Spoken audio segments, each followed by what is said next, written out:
Those of us who came out of the intelligence community, would our skills translate over to business intelligence as opposed to the traditional model of intelligence analysis in the Intel cycle? Absolutely. Because at the end of the day, analysis is analysis. If you're a good analyst, the data you're analyzing just takes getting up to speed and some familiarity with. Obviously, we're going to have deep subject matter expertise in certain areas, cybersecurity, national security, whatever, coming out of the government. But the fundamental building blocks of being able to synthesize that data, understand it, draw conclusions from it, and help a decision maker make a better decision, that is the analyst toolkit. The data that you're running through that toolkit will change. But at the end of the day, if you're a strong analyst, you should be able to apply that to any data set. It's just how quickly you become familiar with the nuances of those data sets and the credibility of that information that allows you to become an exceptional analyst to help inform on the business side or competitive side. But fundamentally, the foundation is still there. Excellent. Thank you. That is really helpful. I'm wondering, does the terminology translate over? So, Angela, let's take collection management. We talk a lot about collection management in the Intel community. Does that exist in private industry? Absolutely. But of course, it looks just a little bit different. If you think about the purpose of intelligence, going back to that, to being helping decision makers to make the best decisions possible in whatever your given context is, then your requirements are going to be tied to your understanding of the questions that they're trying to answer and the problems that they're trying to solve. So an analyst in the private sector is really a little bit of a misnomer in some ways for a lot of teams, not every team. But analysts typically are collecting information from a number of different sources. They're synthesizing it, they're validating it through other sources, they're making sure that it meets requirements of the consumer, they're disseminating it. So a lot of the roles that are done by a collection management officer or an analyst or whatever kind of end up in one human being in the private sector. So some companies are even moving away from calling their intelligence practitioners analysts because that really puts them in a box. They're advisors, they're investigators, they're collectors, they're collection management officers, they're validators. One individual, like I said, will often do the entire span of the intelligence cycle on a given day. And of course, this will differ from company to company. So some companies have a more narrow view of what intelligence is and where they want it to reside, and it may reside solely in one domain.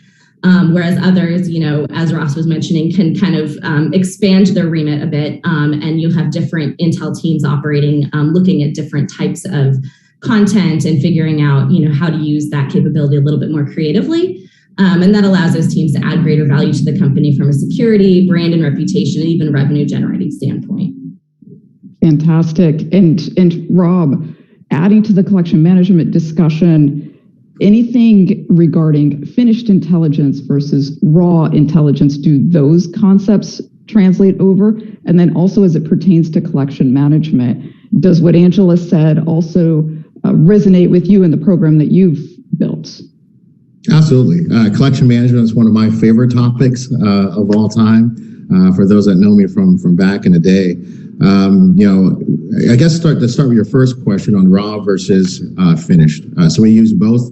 Now, we don't have IAR, so to speak, but we do get information from a lot of our sports league partners on incidents or trends that are happening around their venues.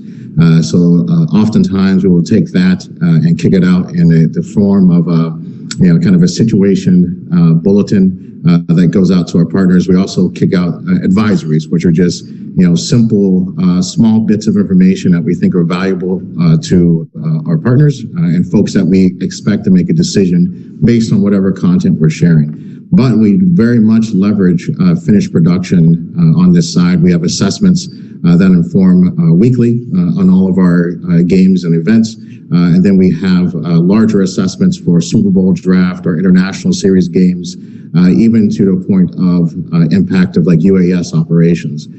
So all of that stuff still applies. It might be shorter. We're not dropping 20 or 30 page documents because folks just aren't going to read them on this side of the house. But we do provide at times 5 to 10 pages, but we also include a summary of that and usually a brief to ensure that all the folks get the right content.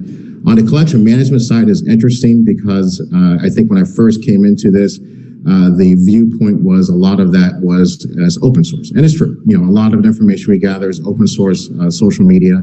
However, as an all source analyst, there's other injects.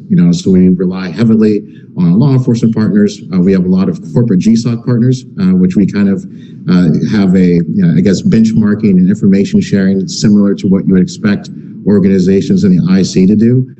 We also have security representatives that are there with each of the teams, and any other partnerships and whatnot. We kind of rely on that heavily as other information injects. Our data sources and our ability to collect on that matters. So therefore, collection management from this optic is what kind of tools and processes do you have to be able to collect information, but also validate it and make sure that whatever you're informing on, that it has some type of authoritative nature behind it. And if it doesn't, that you at least have a couple of different sources to be, at least say like, hey, based on what these couple of sources are saying, it is likely that this is going on.